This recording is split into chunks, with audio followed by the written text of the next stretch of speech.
بسم اللہ الرحمن الرحیم۔ ایک سوال انہوں نے یہ پوچھا ہے، اور یہ عام طور پہ لوگوں کے ذہنوں میں اشکال بھی رہتا ہے کہ ایک شخص کی عصر کی نماز ٹھیک ہے چھوٹ گئی، یعنی اس نے جماعت سے نہیں پڑھی، ٹھیک ہے، اور وہ اسی دن کی عصر کی نماز جو ہے نا پڑھنا چاہ رہا ہے، یعنی وہ کہیں مصروفیت کی وجہ سے رہ گئی اس کی جماعت۔ تو اب جب وہ نماز اس نے پڑھنا شروع کی تو ابھی اس نے ایک رکعت پڑھی تھی، صحیح ہے، عصر کی، اور دوسری رکعت ابھی شروع کی تھی کہ سورج غروب ہو گیا، تو کیا آیا اس کی نماز ہوئی یا نہیں؟ یاد رکھیں کہ اسی دن کی عصر کی نماز جو ہے اس کا جو ہے نا پڑھنا جائز ہے۔ عام طور پہ یہ نا کہ عصر کے بعد سجدہ نہیں کر سکتے ہیں، یہ نماز نہیں پڑھ سکتے، تو یاد رکھیں کہ عصر کی نماز اگر چھوٹ جائے جماعت سے تو وہ تو آپ پڑھ سکتے ہیں، ٹھیک ہے، نمبر ایک۔ نمبر دو یہ ہے کہ اسی دن کی جو عصر کی نماز ہے وہ ایسے وقت میں آپ نے پڑھی کہ اب سورج جو ہے نا غروب ہونے والا ہے،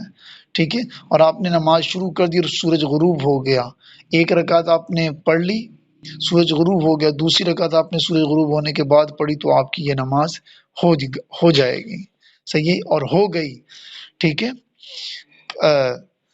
بعض لوگ اس میں کوتاہی یہ کرتے ہیں کہ عصر کی نماز میں کا بھی ٹائم ہوتا ہے، یعنی سورج غروب ہونے میں ابھی چند منٹ ہوتے ہیں اور وہ انتظار میں رہتے ہیں کہ جو سورج غروب ہو جائے تو ہم مغرب کے ساتھ پڑھ لیں گے یا مغرب کے بعد پڑھ لیں گے، تو ایسا کرنا درست نہیں ہے۔ اسی طرح بعض لوگوں کو ہم نے دیکھا ہے کہ وہ کیا کرتے ہیں، خاص طور پہ مغرب میں، کہ اگر جماعت چھوٹ گئی مغرب کی تو وہ یہ سمجھتے ہیں کہ اب تھوڑا سا اندھیرا ہو گیا تو وہ نماز چھوڑ کے عشاء کے ساتھ پڑھ لیتے، تو ایسا نہیں کرنا چاہیے، بلکہ نماز کا اہتمام کرنا چاہیے۔ تو یہ دو باتیں تھیں، ایک تو عصر کی نماز اسی دن پڑھ لینا چاہیے، صحیح ہے، چاہے سورج غروب ہو رہا ہو، اور دوسرا یہ ہے کہ یہ خیال نہیں کرنا چاہیے کہ اب سورج غروب ہو جائے گا اگر میں نے نماز شروع کی تو آپ کی نماز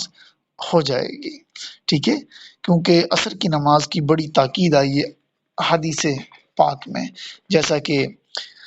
مسلم شریف کی روایت ہے کہ نبی پاک صلی اللہ علیہ وسلم نے ارشاد فرمایا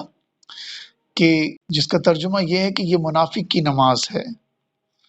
کہ بیٹھا سورج کا انتظار کرتا رہے یہاں تک کہ جب سورج زرد ہو جائے اور شیطان کے دو سینگوں کے درمیان آ جائے تو یہ اٹھ کر چار ٹھونگے لگا لے، ٹھیک ہے، اور اس میں اللہ تعالیٰ کا ذکر نہ کرے مگر کم، ٹھیک ہے، اور اسی طرح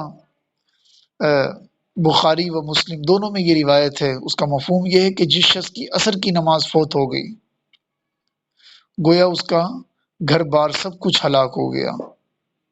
اسی طرح ایک دوسری حدیث مبارکہ میں ہے کہ جس نے عصر کی نماز چھوڑ دی اس کا عمل جو ہے وہ ضائع ہو گیا، یعنی اکارت ہو گیا۔ یہ روایت بھی جو ہے بخاری شریف کے اندر لکھی ہوئی ہے، ٹھیک ہے، تو اسی طرح جو ہمیں نماز کا اہتمام کرنا چاہیے۔ بہت سے لوگ جو ہے اس مسئلے میں کوتاہی کر جاتے ہیں، اگر کسی وجہ سے تاخیر ہو جائے تو اس کو اسی وقت جو ہے پڑھ لینا چاہیے، اس کو قضا نہیں کرنا چاہیے۔ جماعت چھوٹنا الگ ہے اور وقت کا جو ہے نا چھوٹ جانا یہ الگ ہے۔ اگر جماعت چھوٹ جائے تو نماز کا وقت ہوتا ہے، ٹھیک ہے، لیکن اگر وقت ہی چھوٹ جائے، ٹھیک ہے، تو پھر نماز کا وقت نہیں رہتا۔ اللہ تعالیٰ عمل کی توفیق عطا فرمائے۔